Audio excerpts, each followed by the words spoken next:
कैसे हैं दोस्तों, मैं तेजी यार और स्वागत है आपका मेरे चैनल टेक ऑटो में। तो दोस्तों आज हम बात करने वाले हैं महिंद्रा की एक और गाड़ी महिंद्रा XUV 300 के बारे में। जी मुझे पता है आप ये सोच रहे होंगे कि क्या नया मिलने वाला है हमें इस वीडियो में, बिकॉज बहुत पुरानी गाड़ी हो चुकी है, 2.5 साल हो चुके हैं इस गाड़ी को लॉन्च हुए बहुत सारे वीडियोज़ हैं, हज़ारों वीडियोज़ हैं इस गाड़ी के रिव्यूज़ के बारे में ऑनलाइन। तो जो भी गाड़ियों के शौकीन हैं, जो वीडियोस गाड़ियों की रेगुलर देखते हैं, उनको सबको इस गाड़ी के बारे में सब कुछ पता होगा। तो दोस्तों मैं आज आपको वो चीज़ें नहीं बताने वाला हूं जो ऑलरेडी दूसरी वीडियोस में डिस्कस हो रखी हैं। रिव्यू नहीं दे रहा मैं आपको इस गाड़ी का, मैं अपना पॉइंट ऑफ व्यू आपके सामने रख रहा हूं और उसके अलावा मैं आपको बताने वाला हूं 2 मैन्युफैक्चरिंग डिफेक्ट इस गाड़ी में। जी हाँ, तो सबसे पहले मैं आपको बता दूं ये मेरी अपनी गाड़ी है। अक्टूबर 2019 में मैंने इसको परचेज़ किया था। लगभग 2 साल हो चुके हैं मुझे इस गाड़ी को ड्राइव करते हुए और 20,000 किलोमीटर मैं इस गाड़ी को चला चुका हूं। तो गाड़ी चलाते हुए जो मुझे महसूस हुआ, जो इसके कंफर्ट की बात कर लीजिए, पावर की बात कर लीजिए, या इसमें जो भी खूबियाँ और कमियां हैं उसकी बात कर लीजिए, तो मैं आपके साथ वो कुछ चीज़ें शेयर करूंगा। उसके अलावा जो मैन्युफैक्चरिंग डिफेक्ट्स हैं जो मैंने अभी तक किसी वीडियो में नहीं देखे हैं, आई एम नॉट श्योर कि शायद किसी ने डाले होंगे, शायद मैंने नहीं देखी होगी वो वीडियो, लेकिन अभी तक मुझे नहीं लगता किसी ने इस मैन्युफैक्चरिंग डिफेक्ट्स के बारे में कहीं भी बात करी है। तो उसके अलावा ये मैन्युफैक्चरिंग डिफेक्ट्स ऐसे हैं जो शायद आपको इम्पैक्ट ना भी करे, तो ये भी हो सकता है कि आपको इन चीज़ों की ज़रूरत भी ना पड़े जब तक आपके पास ये गाड़ी है। जी हाँ, लेकिन हाँ ये डिफेक्ट्स हैं जिनको महिंद्रा को ठीक करना चाहिए था। गाड़ी की जब डिज़ाइनिंग हो रही थी, जब मैन्युफैक्चरिंग हो रही थी, मैन्युफैक्चरिंग के बाद जब गाड़ी की टेस्टिंग हो रही थी, तो उस समय पर इन छोटी छोटी चीज़ों पे ध्यान नहीं रखा गया। आई एम नॉट श्योर कि ऐसा क्यों हुआ है, कहाँ पे कमी आई, सुपरविजन में कमी आई, महिंद्रा के जो सुपरवाइजर्स हैं जिन्होंने गाड़ी को फाइनल किया वहाँ पे कमी आई, या कहाँ पे कमी आई, I am not sure. But हाँ ये बात है कि महिंद्रा की गाड़ियाँ, ये आज भी जो गाड़ी आ रही है नई मैन्युफैक्चरिंग में, उसमें भी ये सेम डिफेक्ट्स आ रहे हैं। मैं अभी भी इसकी सर्विस करवा के लेके आया हूँ 2 दिन पहले, तो वहाँ पे मैंने सर्विस सेंटर में भी इसकी बात करी, तो even they were not sure, उनको भी नहीं पता था कि ऐसी कोई कमी आ रही है। वो लाइक जिससे बात करते वो सरप्राइज हो, अच्छा ऐसा भी है कुछ, लेकिन सॉल्यूशन किसी के पास नहीं है। महिंद्रा के बॉडी शॉप में भी मैंने बात करी, शोरूम में भी बात करी, लेकिन कहीं से भी कोई रिजल्ट इसके बारे में नहीं मिलता। बस वो ये कह देते हैं कि हाँ देखते हैं, बात करेंगे, लेकिन आज तक किसी का रिवर्ट इसके बारे में मेरे पास नहीं आया। तो वीडियो को और लंबी ना करते हुए चलिए शुरू करते हैं। तो दोस्तों सबसे पहले मैं आपको बताना चाहूँगा इस गाड़ी के बारे में, इस गाड़ी की परफॉर्मेंस के बारे में। गाड़ी की परफॉर्मेंस बहुत अच्छी है। जब आप इस गाड़ी को ड्राइव करते हैं उस समय कभी भी आपको ये नहीं लगता कि गाड़ी में पावर की कमी है। जी हाँ, मेरे पास ये जो मॉडल है गाड़ी का, ये डीजल मॉडल है, W6 मॉडल है गाड़ी का। तो टर्बो इंजन है, 1500 सीसी का इंजन है, 300 Nm की टॉर्क जनरेट करता है ये इंजन। तो बहुत ही पावरफुल इंजन है। जब आप ड्राइव कर रहे हैं तो आपको लगता है कि आप एक पावरफुल गाड़ी ड्राइव कर रहे हैं, आपको कोई हल्की गाड़ी नहीं लगती है। ये महिंद्रा की गाड़ी है, तो इसके बारे में, इसकी मजबूती के बारे में आई डोंट थिंक सो मुझे कुछ कहने की ज़रूरत है। हम सब जानते हैं कि महिंद्रा की गाड़ियाँ जो है वो बहुत ही पावरफुल होती हैं, बहुत ही मजबूत भी होती हैं। जो इसका इंजन है वो 1500 सीसी का इंजन है, जिसमें जो कि टर्बो इंजन है। तो इसका टर्बो जो है वो 1700 RPM पर ऑन होता है। तो जब वो मार्क आप टच करते हैं गाड़ी ड्राइव करते हुए 1700 RPM का, तो आपको एक पुश महसूस होता है, आपको लगता है कि हाँ गाड़ी में पावर है, गाड़ी भागती है उसी टाइम पे। तो ये बहुत अच्छा फीचर है। जब आप ये काम ज़्यादातर काम आता है ओवरटेकिंग के टाइम पे, या अगर आप माउंटेन्स में ड्राइव कर रहे हैं तो उस समय ये चीज़ काम में आती है। उसके अलावा अगर बात करें इसके एवरेज फ्यूल एफिशिएंसी की, अगर मैं बात करूं तो फ्यूल एफिशिएंसी में दोस्तों ये गाड़ी लोकल में मुझे जो है, मैं ड्राइव कर रहा हूं, जैसे मैंने आपको बताया 20,000 किलोमीटर में इसको चला चुका हूं, तो लोकल में मुझे ये 13 और 13.5 के बीच में एवरेज देती है। और अगर ये गर्मियों की बात कर रहा हूँ जहाँ पे हम एसी ऑन रखते हैं। सर्दियों में अगर बात करूँ तो यही जो मेरी एवरेज है वो अराउंड 16 चली जाती है।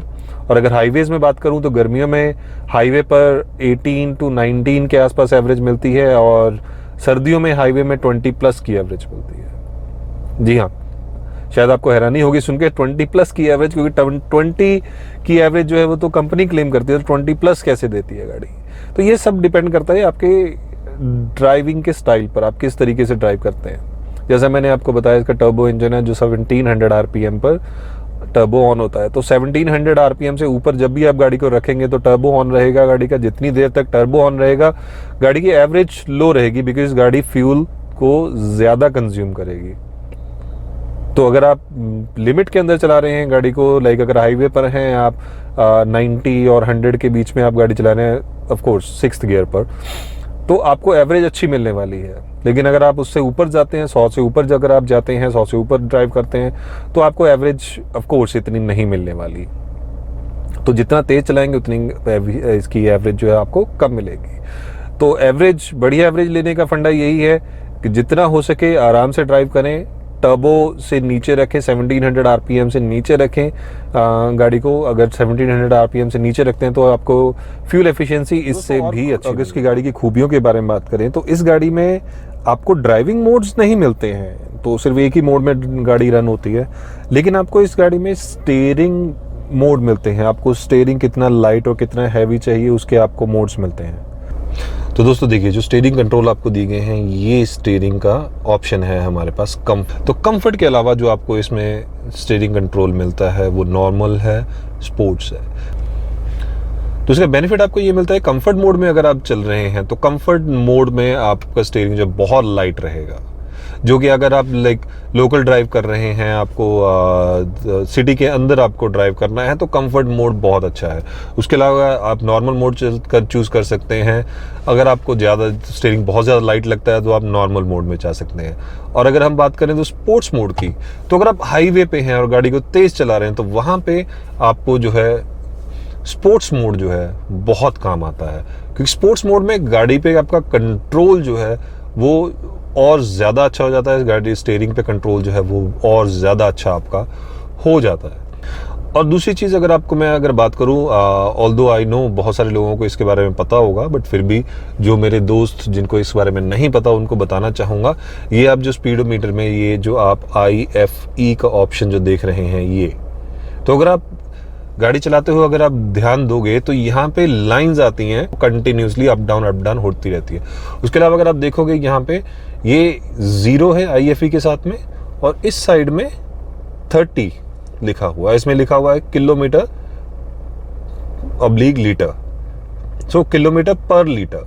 तो ये IFE का मतलब है इंस्टेंट फ्यूल इकोनॉमी।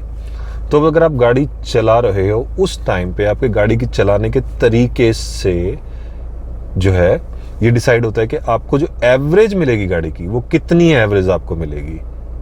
तो आप इंस्टेंटली जब भी आप गाड़ी चला रहे हो तो आप इस पे देख सकते हो कि आपको कितनी एवरेज तो दोस्तों उस टाइम पे मिल बताने रही वाला है। हूँ इस गाड़ी की कुछ कमियों के बारे में। मैन्युफैक्चरिंग डिफेक्ट्स इसके उसके बारे में बताऊंगा, उसके बारे में बाद में बात करेंगे। तो इसकी कमियों के बारे में आपको कुछ बता देता हूँ। तो मैन्युफैक्चरिंग डिफेक्ट जानने के लिए मेरे साथ बने रहिएगा वीडियो के एंड तक। अगर आपको वीडियो अच्छी लगे तो वीडियो को लाइक कीजिएगा, चैनल को सब्सक्राइब कीजिएगा और अपने दोस्तों के साथ में शेयर कीजिएगा।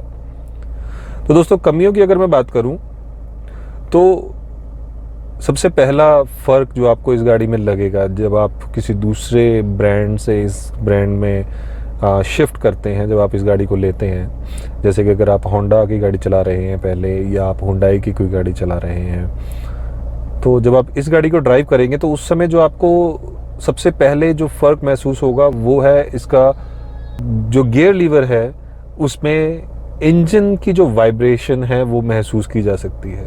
इवन अगर गाड़ी खड़ी है तब भी, और अगर आप गाड़ी को ड्राइव कर रहे हैं उस समय भी आप महसूस कर सकते हैं इस गाड़ी की गियर लीवर में जो वाइब्रेशन होती है।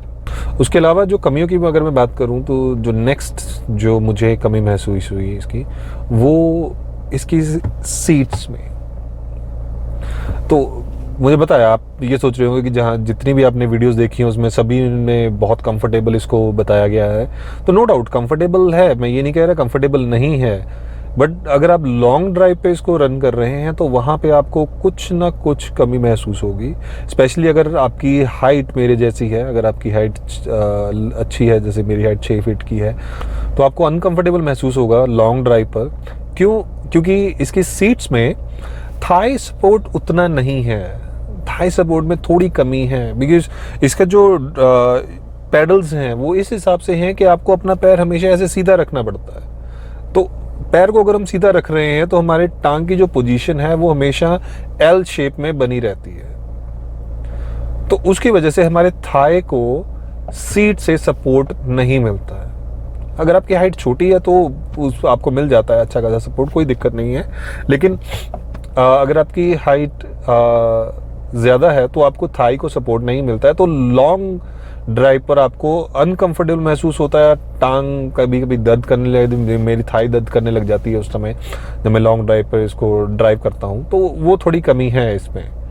ऑल्दो अगर आपके पास W8 या W8 ऑप्शनल मॉडल है तो वहाँ पे आपको हाइट एडजस्टेबल ऑप्शन मिलता है, तो उससे कहीं ना कहीं इस कमी को पूरा किया जा सकता है। लेकिन अगर आपके पास W4 या W6 है, वहाँ पे आपके पास कोई चॉइस नहीं रहती है, आपके पास सिर्फ एक ही ऑप्शन रहता है, जुगाड़ किया जाए। सीट्स में एक्स्ट्रा कुशनिंग करवा के इसका जुगाड़ कर सकते हैं। जी हाँ, वो चीज़ अवेलेबल है, आप करवा सकते हैं उसको। तो एक्स्ट्रा कुशनिंग से इस चीज़ का जुगाड़ किया जा सकता है। लेकिन कंपनी फिटेड की अगर बात करें जो स्टॉक में आता है तो उसमें ये कमी है। दूसरी जो कमी इसमें मुझे लगी वो ये कि जो इसके पैडल्स हैं, तो पैडल अगर आप गौर करेंगे तो जो रेस पैडल है, दोस्तों जैसे मैं बता रहा था कि इसके पैडल्स के बारे में, तो अगर पैडल को आप गौर से देखेंगे तो जो रेस पैडल है इसके साथ में बहुत एक्स्ट्रा स्पेस है, राइट। तो यहाँ पे हमें जब भी हम ड्राइव कर रहे हैं हम अपने राइट फीट को रेस्ट नहीं दे सकते, क्योंकि हमारे पास जो मॉडल है W4 या W6 मॉडल में क्रूज कंट्रोल नहीं आता, तो हमें इस पैर को रेस्ट देने की बात ज़रूरत नहीं होती है। तो यहाँ पे काफ़ी स्पेस एक्स्ट्रा दिया हुआ है। लेकिन वहीं अगर हम बात करें इसके क्लच पैडल की, तो क्लच पैडल के साथ में हमारे पास स्पेस नहीं है। तो लॉन्ग ड्राइव में हम अपने पैर को सिर्फ ऐसे एल शेप में रखेंगे तो वो अनकंफर्टेबल हो जाता है। तो यहाँ पे महिंद्रा को क्या चाहिए था कि ये स्पेस थोड़ी सी एडजस्ट करके यहाँ पे एक्स्ट्रा स्पेस थोड़ा निकाल के यहाँ पे एक फुट रेस्ट दे देना चाहिए था, ताकि हम अपने पैर को जो है आराम दे सकें। बिकॉज अगर हम लॉन्ग ड्राइव कर रहे हैं तो वहाँ पे कहीं ना कहीं हमें अपने पैर को, अपनी टांग को स्ट्रेच करने की ज़रूरत पड़ती है। तो अगर हम देखें तो हमें हमारे पास ऑप्शन नहीं है इस चीज़ का, तो नहीं कर सकते। तो आपको मजबूरन पैर अपना अब एल शेप में ही रखना पड़ेगा, जिससे के बाद में आपको थकावट महसूस होती है। इसके अलावा अगर बात करें दूसरी कमियों की तो आपको मैं दिखाना चाहूँगा। तो जो और इसकी जो मुझे कमी लगी, तो अगर मैं आपको इसका डैशबोर्ड दिखाऊं, तो जैसा कि आपको पता ही है इसके डैशबोर्ड के बारे में, तो ये है इसका डैशबोर्ड। तो इसके जो वेंट्स की जो पोजीशनिंग दी गई है, एसी वेंट्स की, आप देख सकते हैं एसी वेंट की पोजीशनिंग कैसी है। तो एसी वेंट्स की जो पोजीशनिंग है, इसकी जो एयर है वो सीधी आपके हाथों में लगती है। तो अगर जब हम ड्राइव कर रहे होते हैं उस टाइम, गर्मियों में स्पेशली जब हम फुल एसी पे चला रहे हैं, तो उस टाइम सबसे पहले आपके हाथ ठंडे हो जाते हैं। तो इसको थोड़ा सा एडजस्ट करना चाहिए था। जो लेफ्ट साइड वाला वेंट है वो तो बिल्कुल ही छुपा हुआ रहता है स्टीयरिंग के पीछे। जी दोस्तों, उसके अलावा अब हम बात करते हैं इसके जो मैन्युफैक्चरिंग डिफेक्ट्स हैं उसके बारे में। तो ये जो मैन्युफैक्चरिंग डिफेक्ट्स की मैं बात करने वाला हूँ, ये दोनों मैन्युफैक्चरिंग डिफेक्ट जो हैं वो ऐसे हैं जिनको कि गाड़ी बनाते समय बहुत ही आसानी से उनको अवॉइड किया जा सकता था, उनको फिक्स किया जा सकता था। आई डोंट थिंक सो उसमें बहुत ज़्यादा कॉस्ट आती, मुश्किल से 100 या 50 रुपये का आई बिलीव उसमें खर्चा था। तो कई बार इस चीज़ को सोच के बड़ा ही दुख भी होता है कि इतनी महंगी गाड़ी हम लेते हैं और उसमें कंपनी जो है वो 150 रुपए की चिंदी चोरी कर देते हैं। ये जो 2 मैन्युफैक्चरिंग डिफेक्ट्स के बारे में आपको बताने जा रहा हूँ, इसमें से एक मैन्युफैक्चरिंग डिफेक्ट जो है वो सभी वेरिएंट में आपको मिलेगा, W4, W6, W8, W8 optional, तो वो आपको सब में मिलेगा। जो दूसरा मैन्युफैक्चरिंग डिफेक्ट है उसमें आपको W4 और W6 में ज़्यादा असर पड़ता है, W8 या W8 ऑप्शनल में उसका इतना फ़र्क नहीं पड़ता है बिकॉज उसका ऑल्टरनेट है उसमें, लेकिन W4 और W6 में इसका कोई ऑल्टरनेट नहीं है। तो आप देख सकते हैं कि सबसे पहले मैं आपको बताऊंगा कि इसमें जो कैबिन लाइट है W4 और W6 में, वो आपको सिर्फ सेंटर में एक कैबिन लाइट मिलती है। ये कैबिन लाइट है तो आपको सिर्फ सेंटर में कैबिन लाइट मिलती है, आपको फ्रंट पे कोई कैबिन लाइट आपको नहीं मिलती है। फ्रंट पे कैबिन लाइट आपको W8 या W8 ऑप्शनल में मिलती है, W4 और W6 में नहीं मिलती है। तो ये क्यों मैं आपको बता रहा हूँ, अभी मैं आपको दिखाता हूँ। लाइट देखिएगा आप, मैं दरवाजा खोल रहा हूँ अपना, ये मैंने गेट ओपन किया,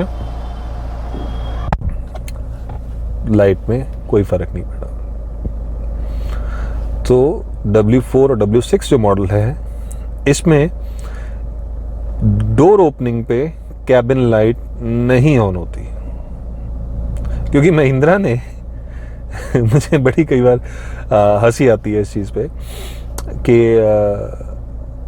इस स्विच में मैं जो ये कैबिन लाइट है इसमें सिर्फ ऑन ऑफ से ये फंक्शन दिया है, इसमें ऑटो का फंक्शन नहीं है जो कि गेट के साथ में वर्क कर सके।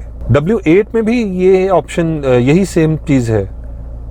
जो ये वाला कैबिन लाइट है इसमें लाइट ऑन नहीं होती डोर ओपन करने, जो फ्रंट पे हमें कैबिन लाइट मिलती है वो उसमें लाइट ऑन होती है, लेकिन जो बैक साइड में हमारे पास कैबिन लाइट है उसमें लाइट नहीं जलती है डोर ओपन करने पे।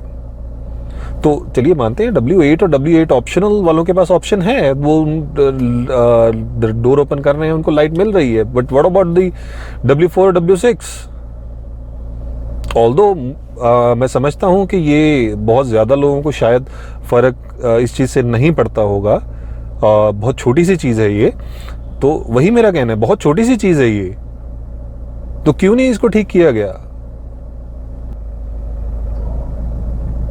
उसके अलावा अगर मैं बात करूं तो ये जो फीचर है कैबिन लाइट का, ये आई बिलीव मैंने अभी तक कोई ऐसी गाड़ी नहीं देखी जिसमें ये ऑप्शन नहीं होता। पुरानी से पुरानी अगर मैं गाड़ी की बात करूं, मारुति 800 में ऑप्शन था, फिएट पद्मिनी अगर आपको गाड़ी याद होगी उसमें भी ये ऑप्शन था, नैनो में भी आता है, लेकिन इस गाड़ी में नहीं है, जिसके लिए हम लगभग 10 लाख रुपए खर्च कर रहे हैं। मुझे ये गाड़ी 10,30,000 रुपए की पड़ी थी ऑन रोड 2019 में, तो 10,30,000 मैंने इस गाड़ी में खर्च किए हैं और मुझे कैबिन लाइट नहीं मिली है। तो ये तो बात हुई पहले मैन्युफैक्चरिंग डिफेक्ट की। अब दूसरा मैन्युफैक्चरिंग डिफेक्ट जो कि सभी वेरिएंट में है, आज भी सेम आ रहा है, जो नई गाड़ियां मैन्युफैक्चर होके आ रही हैं उनमें भी सेम है। तो दोस्तों जो गाड़ी के बैक साइड में टोइंग हुक लगाने की जो स्पेस होती है, तो महिंद्रा ने वो स्पेस दे रखी है, बम्पर में स्पेस है, गाड़ी में भी स्पेस है, लेकिन आप फिर भी वो हुक नहीं अटैच कर सकते। क्यों? क्योंकि जो भी इंजीनियर हैं वो वहां पे नट लगाना भूल गए हैं, तो उस टोइंग हुक की जो चूड़ी है उसको हम नहीं फंसा सकते कहीं पे, जो कि एक बहुत बड़ा ड्रॉबैक है। अगेन बड़ा ही आश्चर्य होता है ये देखते हुए कि इतनी बड़ी कंपनी, इतने सारे इंजीनियर्स, इतनी सारी फैसिलिटीज उनके पास हैं, लेकिन ये कमी अभी तक कोई नहीं पकड़ पाया। पिछले 2.5 साल में, फरवरी 2019 में ये गाड़ी लॉन्च हुई थी, तो पिछले 2.5 साल में आज तक महिंद्रा को ये नहीं पता कि उनकी गाड़ी में इस चीज की कमी है। सरप्राइज। तो आई रियली विश कि मेरी ये वीडियो जो है वो आनंद महिंद्रा जी तक पहुंचे, वो देख सके कि उनकी गाड़ी में किस तरीके की कमी है और अभी तक इस कमी को पूरा नहीं किया गया। एंड मुझे पूरा विश्वास है कि ये सिर्फ मेरे साथ नहीं है, और भी बहुत सारे लोग होंगे जिन्होंने इस चीज़ के बारे में महिंद्रा के सर्विस सेंटर्स में, महिंद्रा के शोरूम पे इस चीज़ की कंप्लेंट करी होगी, लेकिन अभी तक कोई सॉल्यूशन नहीं है इसका। सरप्राइज है ना दोस्तों। तो दोस्तों ये था मेरा पॉइंट ऑफ व्यू मेरी अपनी गाड़ी के बारे में, महिंद्रा XUV 300 के बारे में। तो अगर आपको वीडियो अच्छा लगा हो तो लाइक कीजिएगा, चैनल को सब्सक्राइब कीजिएगा एंड दोस्तों के साथ में शेयर कीजिएगा। बहुत जल्द मिलेंगे एक और नई वीडियो के साथ में, तब तक गुड बाय।